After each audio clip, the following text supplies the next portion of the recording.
హిమవంతునింట్లా పుట్టి హిమవంతునింట్లా పెరిగి హిమవంతునింట్లా పుట్టి హిమవంతునింట్లా పెరిగి విదయాట్ల తదియానాడు కాంతాలందరూ గూడి విదయాట్ల తదియానాడు కాంతాలందరూ గూడి కన్నీరు పువ్వులు తెచ్చి గౌరమ్మ పూజ చేసి పత్తి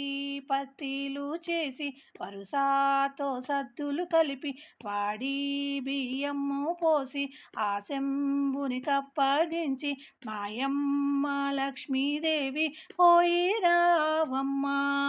మా తల్లి లక్ష్మీదేవి మళ్ళీ రావమ్మ మా అమ్మ లక్ష్మీదేవి పోయి రావమ్మ మా తల్లి లక్ష్మీదేవి మళ్ళీ రావమ్మ పోయి రామాయమ్మ పోయి రావమ్మ పోయి రామాయమ్మ పోయి రావమ్మ పోయి మీ అత్తింట్లో బుద్ధి కలిగుండు పోయి మీ అత్తింట్లో బుద్ధి కలిగుండు